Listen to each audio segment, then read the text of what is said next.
जमाना जब भी मुश्किलों में डाल देता है, तब परमात्मा हजार रास्ते निकाल देता है।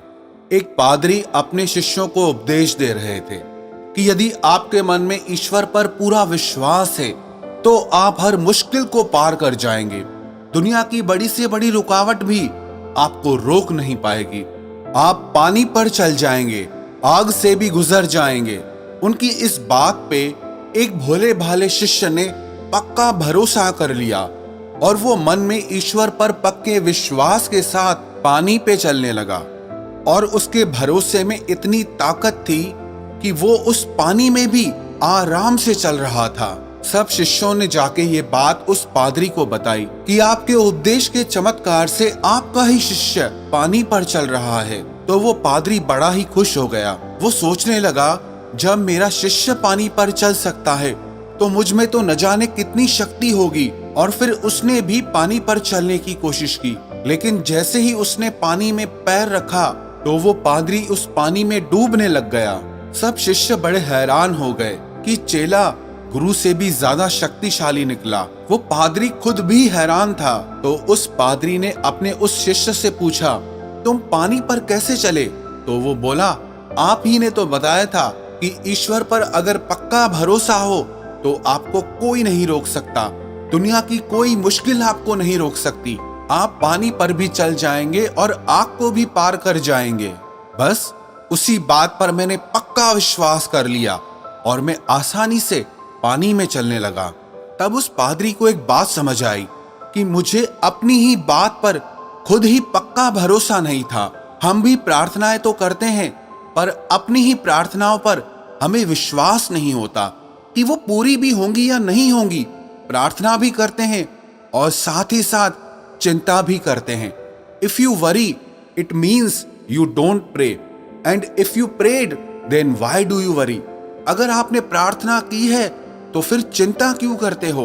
तो फिर आपने प्रार्थना पूरे विश्वास के साथ नहीं की है। वो एक कहानी नहीं सुनी आपने कि एक गांव में अकाल पड़ा, सब लोग पानी को तरसने लगे। उस गांव के लोगों ने मिलकर ये फैसला किया कि हम यज्ञ करेंगे और देवताओं को प्रसन्न करके गांव में बारिश करवाएंगे। दूसरे दिन उस गांव में यज्ञ रखवाया गया।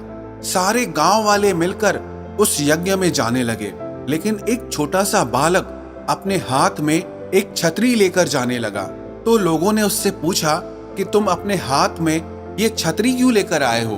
तो वो बालक कहने लगा कि आप लोगों ने ही तो आज यज्ञ रखा है देवताओं को प्रसन्न करने के लिए, ताकि वो इस गांव पर बारिश करें। अब आप यज्ञ करोगे, देवता प्रसन्न होंगे, तो जब बारिश गिरेगी तो सब भीग जाएंगे। और उस बारिश से बचने के लिए ही मैंने ये छाता अपने हाथ में लिया है। कहते हैं उस दिन वो देवता उस यज्ञ से प्रसन्न नहीं हुए, लेकिन उस छोटे से बालक के विश्वास से प्रसन्न हो गए। कहते हैं ना, अगर विश्वास सच्चा और पक्का हो तो वो विश्वास पर्वतों को हिलाने की भी ताकत रखता है। इस विश्वास में इतनी ताकत है, कई बार बड़े बड़े आध्यात्मिक लोग पीछे रह जाते हैं और भोले भाले लोग आसानी से मंजिल पर पहुंच जाते हैं। चतुराई चौपट करे, ज्ञानी गोता खाए, भोले भाले भक्त को जल्दी प्रभु मिल जाए। हम चाहे माने या ना माने, लेकिन ये पूरा अस्तित्व ईश्वर का ही रूप है। कई बार आपने भी अपनी जिंदगी में इस बात को अनुभव किया होगा, जब सब रास्ते बंद हो जाते हैं, जब जिंदगी में चारों तरफ से मुश्किलें आ जाती हैं, सब रास्ते बंद हो जाते हैं, हमारा बल, हमारी बुद्धि, हमारा धन, हमारी शक्ति कुछ भी काम नहीं कर पाते, तब पता नहीं कौन अचानक से आके आपकी मदद कर जाता है। वो परमात्मा किसी भी रंग, किसी भी रूप में आके आपको आपकी मुश्किलों से बाहर निकाल देता है, क्योंकि सब रंग, सब रूप उसी के ही हैं। श्रीमद् भगवद गीता के 11वें अध्याय में विश्व रूप योग में श्री कृष्ण ने अर्जुन को बताया कि हे अर्जुन, इस प्रकृति में जो भी श्रेष्ठ है वो सब तू ईश्वर का ही रूप जान।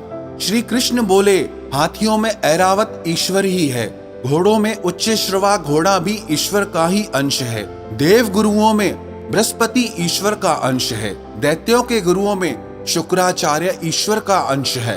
ये सूर्य, ये चंद्रमा, ये प्रकृति, ये सब ईश्वर का ही रूप है।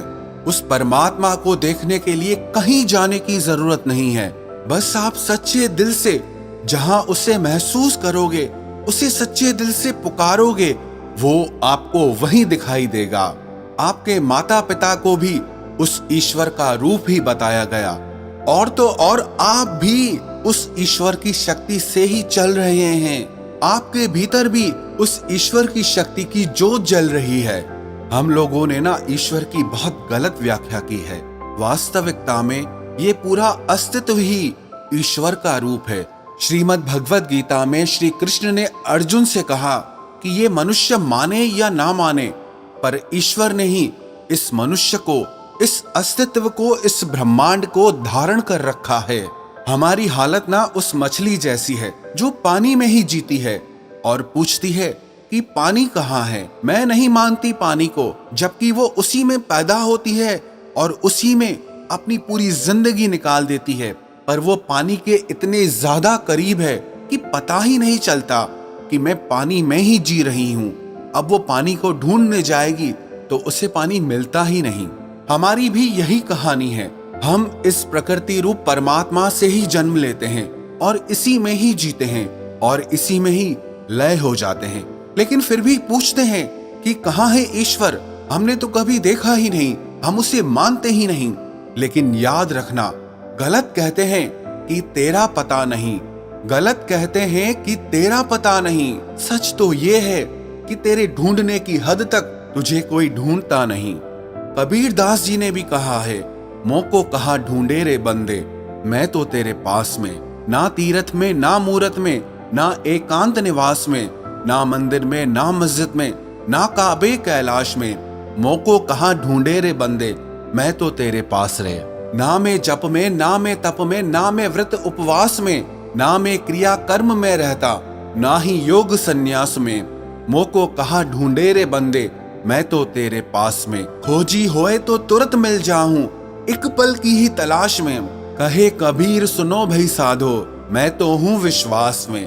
तो जहाँ विश्वास है, जहाँ भरोसा है, ईश्वर वहीं पर मिलते हैं, ईश्वर वहीं पर दिखते हैं। तो जब जिंदगी में सारे रास्ते बंद नजर आए, जब आप हिम्मत हार जाओ, कुछ समझ ही ना आए, आपकी ताकत भी काम ना आए, तो विश्वास रखना, वो ईश्वर आपकी हर मुश्किल को दूर करेंगे। वो आपके सारे बंद रास्तों को खोल देंगे, वो आपकी हर मुश्किल को आसान करेंगे। Money says earn me and forget everything, time says follow me and forget everything, future says struggle for me and forget everything, and God says just remember me and I will give you everything. तो जब भी जिंदगी मुश्किलों से घेर ले तो हिम्मत मत हारना, मन में पक्का भरोसा रखना, विश्वास रखना कि वो परमात्मा, वो ईश्वर मेरे साथ है। जैसे हर मुश्किल से उन्होंने मुझे बाहर निकाला है, तो इस मुश्किल से भी वो मुझे जरूर बाहर निकालेंगे। Don't look around, you will be impressed. Don't look down, you will be depressed. Just look to God and you will be always blessed.